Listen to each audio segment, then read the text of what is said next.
Bem-vindo, querido irmão, bem-vinda, querida irmã, ao nosso programa Em Comunhão. Todas as semanas aqui estamos junto com vocês, a alegria de nos reunirmos e a alegria também de poder partilhar alguma coisa que faz parte aí da nossa fé, da nossa vivência cristã. Hoje eu tenho a grande alegria de contar comigo para um bate-papo aqui a nossa querida irmã Érica Pinheiro Maida, da Congregação das Mensageiras do Amor Divino. Bem-vindo, Érica. Obrigada, Padre Ulisses, agradeço a acolhida, mais uma vez o convite para estarmos aqui neste programa Em Comunhão e o nosso agradecimento aí a todos aqueles que nos ouvem, que partilham conosco dessa nossa conversa. E hoje, Érica, você vai ter assim, um papel muito especial, viu? Olha. Nós vamos falar sobre a santidade e eu estou querendo oferecer você como exemplo. Vamos ver. Assim, então, minha gente, é tão importante a gente poder conversar sobre aquilo para o qual Deus nos criou. Deus nos criou para sermos santos, nada mais, nada menos, né? E não é bom a gente frustrar esse sonho do Pai que está na origem da nossa existência. E nessa origem Ele já nos amou, desde antes da criação do mundo, sabendo vale a pena criar a irmã Érica, vale a pena criar o Padre Ulisses, eles vão se tornar santos, né? Nós mesmo não acreditamos muito nisso, porque a gente sempre pensa no santo do altar. Mas hoje vamos refletir um pouquinho sobre esse tema, a nossa vocação à santidade, não é mesmo? E olhar a figura de algumas pessoas que já deram conta de corresponder a isso de tal forma que elas servem de testemunho, servem de esperança, servem de encorajamento para nós que ainda estamos aí nos primeiros passos até a santidade. Ouça então com muita atenção o texto que nós escolhemos hoje para iniciar o programa. Vem lá de São João, no capítulo 3, versículos de 1 a 3. Preste atenção. Caríssimos, desde já somos filhos de Deus, mas nem sequer se manifestou o que seremos. Sabemos que quando Jesus se manifestar, seremos semelhantes a Ele, porque o veremos tal como Ele é. Todo o que espera nele purifica-se a si mesmo, como também Ele é puro. Obrigado, irmã Érica. Vejam que nesse texto de São João, São Paulo coloca para nós uma realidade muito bonita que Deus colocou em cada um de vocês. Desde o seu batismo, desde a sua fé em Jesus Cristo, não é mesmo? Ele já coloca para nós que nós todos, não é mesmo? Seremos semelhantes a Jesus. Ainda não se manifestou essa maravilha da filiação divina que pela encarnação Jesus veio trazer a nós. É um dom que Ele trouxe. E isso foi, a gente poderia dizer, automático. No momento que o Verbo Divino se encarnou, assumiu a nossa natureza humana, Ele penetrou não somente um corpo, mas Ele penetrou a humanidade toda. Ele santificou essa humanidade. Você pode não acreditar, mas nós todos nascemos santos, ou seja, conectados com Deus pela humanidade de Jesus. E tudo que acontece ao longo da nossa vida é desabrochar essa semente de santidade, desabrochar, dar flores e dar frutos. É o normal, é o natural que Deus nos deu gratuitamente pelo seu Filho bendito. Então São Paulo vai dizer, ainda não se manifestou, ainda aquilo está escondido dentro de você, né? Mas cuide disso, porque a finalidade da sua existência, da sua criação, da sua vida, é ser santo como o Pai do céu é santo. É alguma coisa muito bonita. Mas, como eu sempre digo, é assim como uma flor. Ou a gente cuida, ela brota, cresce, a semente se desfaz, se desabrocha, lá vem a planta, lá vem o fruto, lá vem a flor. Ou então, eventualmente a gente se esquece, torna-se indiferente, não valoriza e a planta seca. Creio que é por aí, não é, irmã? Com certeza, com certeza. Todos nós, chamados à vida, que é a primeira vocação, que nós temos, já somos chamados, a nos assemelharmos à imagem do próprio Deus, porque, como está escrito, nós somos imagem e semelhança de Deus. Sim. né, e ser imagem e semelhança de Deus. Essa busca por sermos semelhante a Deus, por sermos semelhante ao seu Filho, já é o nosso caminho de santidade, né? E como o Senhor mesmo acabou de usar o exemplo, é uma semente, né, que brota, que está em nós. E o cuidado dessa semente aí é a nossa responsabilidade, né? Deus faz a parte dele, nos dá a graça, põe em cada um de nós essa semente, e a nossa parte é cuidar, né? Fazer com que essa semente germine. Exatamente, Érica. E esse cuidado, ele é importantíssimo. Veja que, assim como a gente cuida de uma criança, é um cuidado que toca diretamente a nós, né? A responsabilidade é minha, mas é um cuidado também que está ao meu redor, das pessoas que me cercam, da minha família, da minha comunidade. Eu tenho uma responsabilidade pela santificação de Érica, pela santificação de meu irmão, de minha irmã, porque eu posso também prejudicar essa semente ou prejudicar essa planta, né?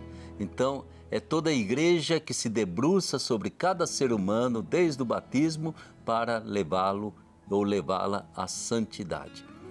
Mas é tão importante você perceber que a santidade não é uma coisa que eu adquiro que vem do alto, ela brota lá de dentro de mim, né? Já está aí essa santidade.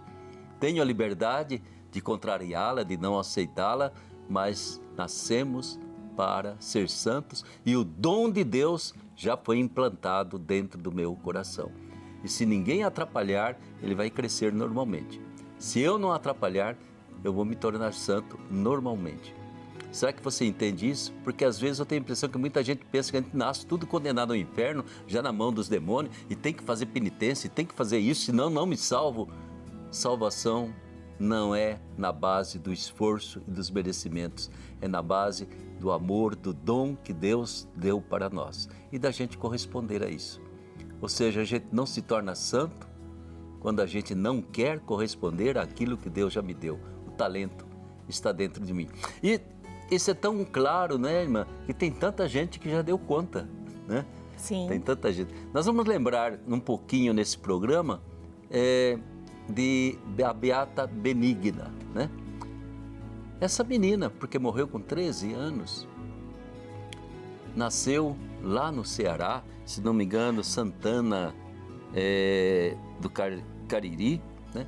Ela nasceu lá, simples, de roça, vivendo uma vida cristã bonita, das coisas simples também, da sua oração, da sua piedade, né? Já com um amor imenso a Jesus, e ela nunca, jamais quis contrariar esse Jesus na vida dela. Resultado, uma pessoa desequilibrada acabou assassinando e ela se tornou mártir da castidade. Ela não queria pecar. Eu acho que ela é um pouquinho a nossa versão brasileira de Santa Maria Gorete, né?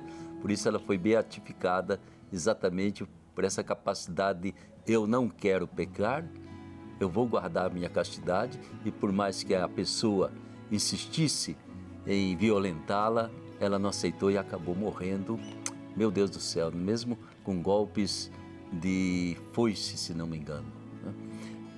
Ficou santa. E assim a gente tem uma lista, eu estava com uma lista grande aqui de pessoas, né? Desde a nossa querida irmã Dulce, na sua simplicidade, Madre Paulina, São Frei Galvão, né? A nossa querida Santa ali de Beata, né? Beata Inhaxica. Inhaxica. Então, são tantas pessoas que já se deixaram santificar, né? E eu lembro sempre, irmã, da frasezinha de Santo Agostinho, né? Ele, naquele esforço que ele fazia para sair daquela antiga vida dele e se tornasse um bom cristão, ele olhava para os santos, mártires, ele dizia assim, mas potueram te, cur non tu, Augustiné. Se eles conseguiram, se elas conseguiram, por que você não consegue, Agostinho? Né? Então ele ficava sendo aquele dizer, eu vou me tornar santo também. Fala pra gente um pouquinho, irmã, dessa vocação à santidade. O Concílio Vaticano II acaba trazendo para nós um olhar mais amplo, né, para a santidade, porque Antes nós entendíamos a santidade como algo exclusivo, né? Sim. Para os padres, para as religiosas, os religiosos, os bispos, os papas. Era uma classe exclusiva de pessoas que poderiam, então, viver, né, este processo de santidade. E o Concílio Vaticano II trouxe, então, essa grande novidade, né, para a Igreja, que todos nós somos chamados à santidade. Né? Nós temos, então, alguns, talvez, fundamentos bíblicos, né, que possam nos ajudar. Tem um versículo do Levítico que fala, né? Sede santos como eu sou santo. Né? Então, o próprio Deus que nos convoca, né, a viver esta vida de santidade. E Jesus vem traduzir isso para nós no Sermão da Montanha. Né? Então, tanto em Mateus quanto em Lucas, nós encontramos talvez uma semelhança, né, dessa frase de Levítico, quando Jesus fala, né? Sede perfeitos como o vosso Pai Celeste é perfeito, em Mateus. Né? E daí Lucas traz para nós uma outra referência, né? Sede misericordiosos como o vosso Pai é misericordioso. Nesse sentido, então, irmã, eu acho que Mateus, ele traduz, você quer ser santo como o Pai do céu é santo? Então seja misericordioso. Né? Isso. Eu acho que ele traduz e fala, seja uma pessoa misericordiosa e você vai ser perfeita como o Pai Celeste é perfeito, né? E o Sermão da Montanha, eu acho que ele traz uma mensagem para nós muito bonita, né?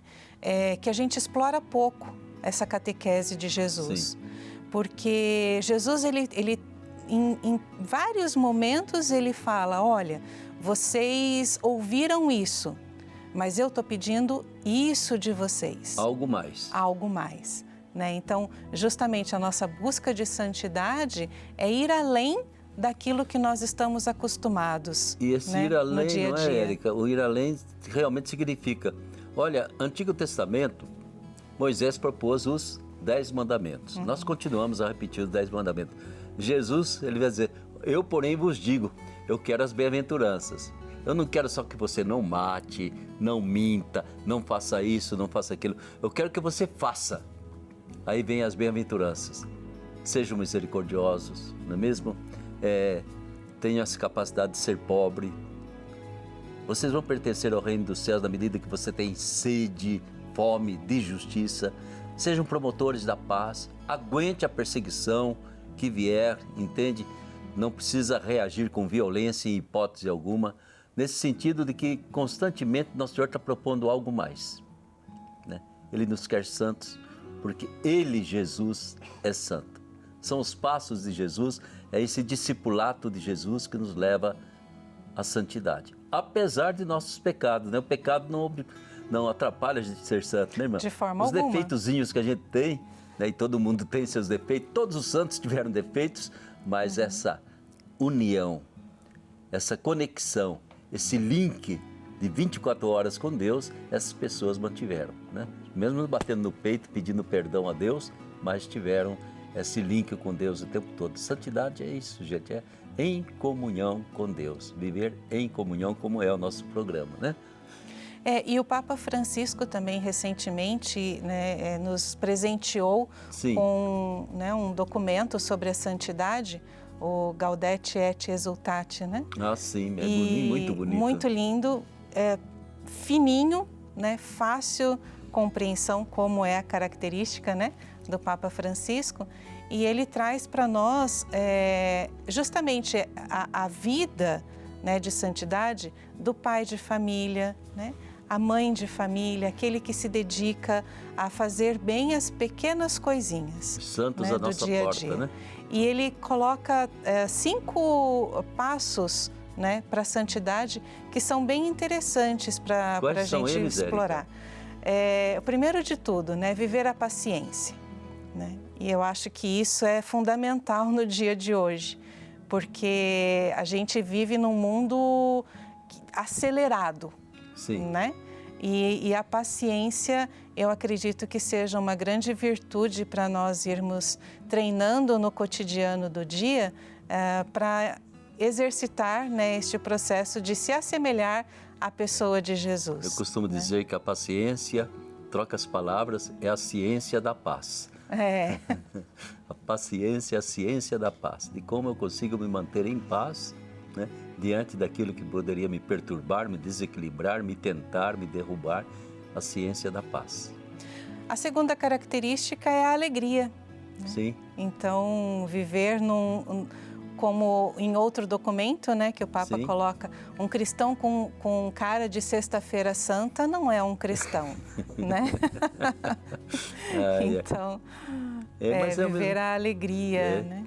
Ao mesmo tempo, não é, Kátia? É aquela alegria interior, sabe? É uma alegria que não precisa tanto de gargalhadas, né? Sim. Né? Ela precisa de uma serenidade diante das pessoas, do sorriso que a gente passa, mesmo quando lá dentro algum órgão está doendo, mas o sorriso da gente é uma alegria como a alegria da alma, digamos assim. Depois vem a ousadia. Sim. Uma outra característica, porque nós precisamos dessa ousadia para anunciar o Evangelho. Certamente. E hoje é uma grande profecia. O cristão que vive realmente essa busca pela santidade, ele tem que ser ousado, né? Não pode ter medo de anunciar o Evangelho, de viver o batismo de uma forma radical. E claro, né, Érica, a ousadia, gente, é o oposto do medo, porque o medo paralisa. Exato. O medo deixa você deitado e sentado, entende? A vida inteira. A ousadia não. A ousadia faz com que você se levante, com que você confia, né? E você enfrenta até o inesperado, a surpresa, porque sabe que, eu sempre digo assim, é Deus que tem que resolver as situações e não eu, né? Então, a ousadia realmente nos faz ser uma igreja em saída, né? De não ficar na espera, vai acontecer, vai haver um milagre, não. Eu tenho que botar a mão na massa, eu tenho que enfrentar, sou eu que tenho que perdoar, sou eu que tenho que me reconciliar e sou eu que tenho que levar o Evangelho. Isso é muito importante, né? Sem ousadia é uma passividade, é uma indiferença, é um não fazer a fé brilhar para os outros, né? Isso é ruim demais. A quarta característica, né, da santidade, da busca da santidade por Papa Francisco é viver em comunidade. Sim. Né, que vai contra a corrente do nosso individualismo hoje, né? Então, o Papa nos convoca a cada vez mais vivermos em comunidade. E como o senhor já salientava, né, a importância de eu ser responsável pela sua santidade também.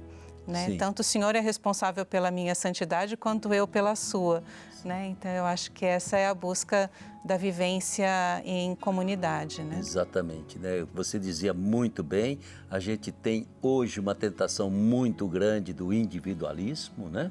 A começar do celularzinho que a gente tem aqui e ao mesmo tempo a necessidade do meu testemunho e saber que meu testemunho por Jesus é um testemunho que vai contrariar outras pessoas. O mundo não anda na onda de Jesus, no barco de Jesus.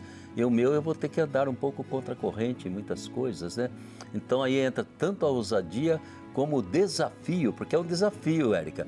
Viver e crescer em comunidade é um desafio.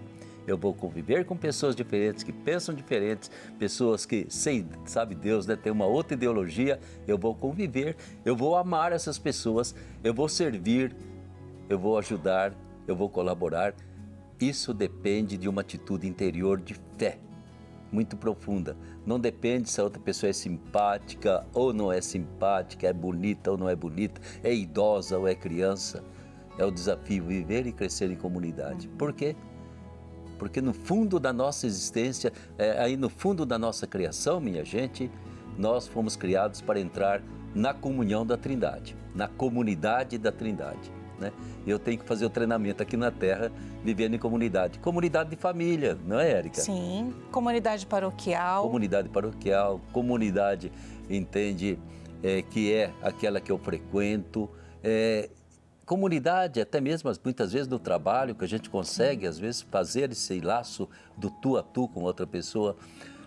Essa proposta de comunidade, ela deveria assim estar quase que escrita na nossa consciência, porque dela depende um dia que eu vou entrar na comunhão da Trindade. Eu faço o treinamento, eu faço o esforço aqui na Terra. Viver e crescer em comunidade é um ato de fé de quem é realmente cristão. Individualista não entra no céu. Ou entra de mãos dadas com outros, ou então vai ficar na porta, não vai poder entrar.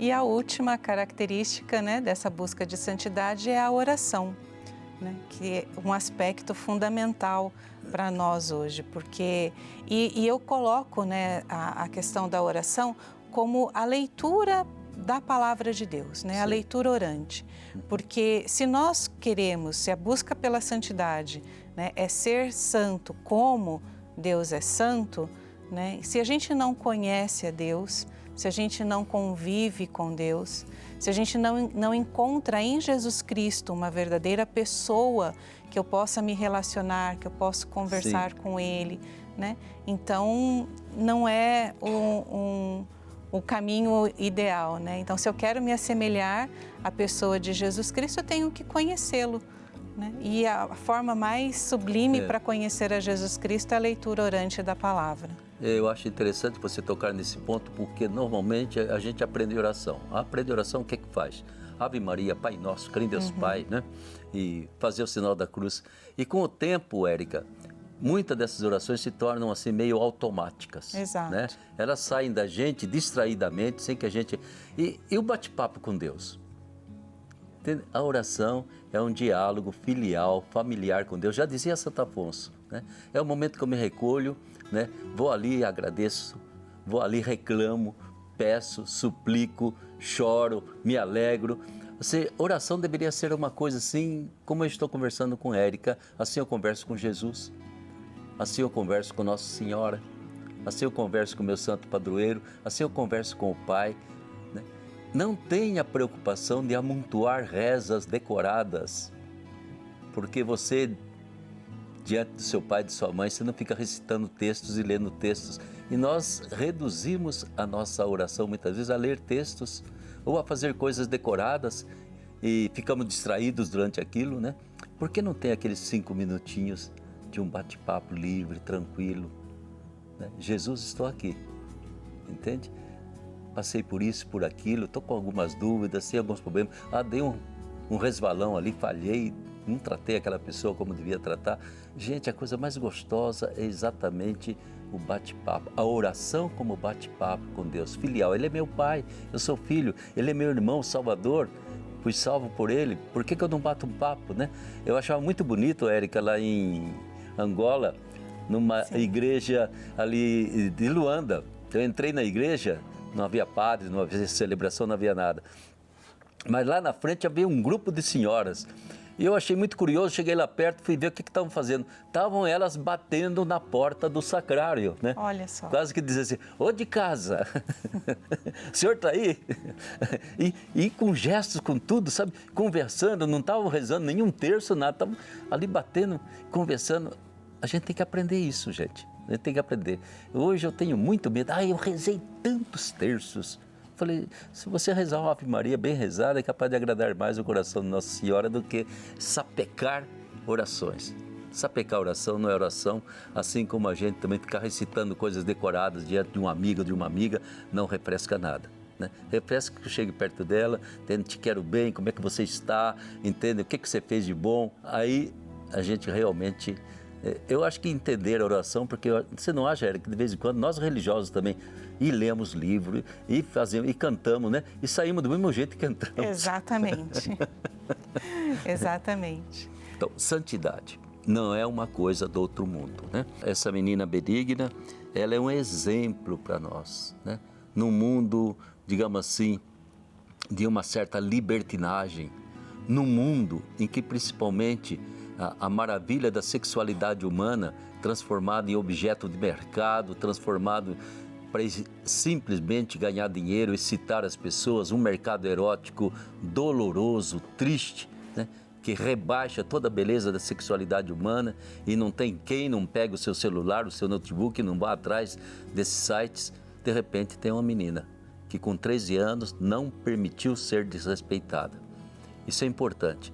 E ela é tão semelhante a Santa Maria Gorete que Benigna morreu à custa de foiçadas, né? Logo que ela foi enterrada, o povo começou a venerá-la. Mais bonito ainda, o assassino, passados 50 anos, depois de cumprir sua pena, se converte, né? E como aquele que assassinou Santa Maria Gorete, ele também começa a pedir o perdão, a misericórdia de Deus para ele e passa a ser uma pessoa santa também, né? No arrependimento e na penitência que ele fez da sua vida. Eu gostaria que vocês pudessem guardar um pouquinho, porque é um nome um pouco desconhecido para nós lá do Ceará, mas é um exemplo, um testemunho muito bonito, né? Eu prefiro morrer a deixar que alguém abuse de mim, que alguém me desrespeite, que alguém faça aquilo que eu não quero fazer, queira fazer comigo. E essa foi essa beata Benigna. E é importante que a gente deixe Deus agir, porque não somos nós que nos santificamos. É o Espírito Santo que toma conta e penetra dentro de nós e nos santifica, nos perdoa, nos purifica e faz com que a gente comece a viver numa união profunda com Deus, né? A tal ponto que alguns santos chegaram àquele êxtase total de mergulhar no mistério do coração do Cristo. Não é mesmo, irmã? Com certeza, com certeza. E eu faço talvez um convite, né, para que nós possamos olhar com mais carinho para as pessoas que estão do nosso lado. Sim. Em busca também da santidade. Muitas vezes a gente cai um pouco no perigo de ficar só julgando, né, as pessoas, julgando as atitudes, né, querendo com que a pessoa mude, né, de comportamento. E aí a gente acaba se esquecendo de ajudá-la neste processo de santidade, né? E quando a gente olha com carinho para as pessoas, né, que estão ao nosso lado, talvez a esposa para o marido, a mãe para o filho, né, o marido para a esposa também, na nossa convivência paroquial, né, no trabalho, como o senhor dizia, enfim, para todas as nossas relações, né, olhando para as pessoas e tentando ajudá-las, né, a crescer, né, em santidade. Exatamente. Guarde então no seu coração, essa mensagem é muito importante para todos nós, né? Nós gostamos muito de olhar para as imagens dos santos, Nossa Senhora Aparecida, mas olhe com muito carinho para a imagem do ser humano. É dele que você vai prestar contas a Deus e é ele que vai santificar você. Então, olhe sempre para o outro como uma imagem de Deus, né? Que eu respeito, que eu ajudo, que eu colaboro, de quem eu dependo muitas vezes, mas é ele, é ela que vão me ajudar a chegar à santidade. Na medida que eu amo concretamente essas pessoas, eu sirvo, eu perdoo, né? Na medida em que eu busco nessas pessoas a presença de Deus, e sempre é possível. A gente fica por aqui num desejo muito grande que você seja santo, porque o Pai do céu é santo. Que você seja santo, porque muita gente já conseguiu. E que você não limite a beleza da sua vida apenas às conquistas dessa terra, mas principalmente a conquista da santidade no céu. E por isso nós rezamos. Senhor Deus e nosso Pai, obrigado por ter nos criado. Obrigado por teres dado a imagem e semelhança sua dentro de nós. E obrigado porque o Senhor nos chama a sermos santos. E para isso nos deu o seu Filho, nos deu a sua força. Que essa santidade do Divino Espírito Santo penetre em nós. Que Nossa Senhora cuide da nossa caminhada e que possamos fazer a nossa existência pisando sobre os passos de seu Filho querido, Jesus Cristo, nosso Senhor e nosso Salvador. E fique com você, meu irmão, fique com você, minha irmã, a bênção de Nossa Senhora Aparecida, em nome do Pai, do Filho e do Espírito Santo. Até a próxima semana, se Deus quiser, conosco em comunhão. E muito obrigado, querida irmã Érica. Eu que agradeço, Padre Ulisses. Um abraço.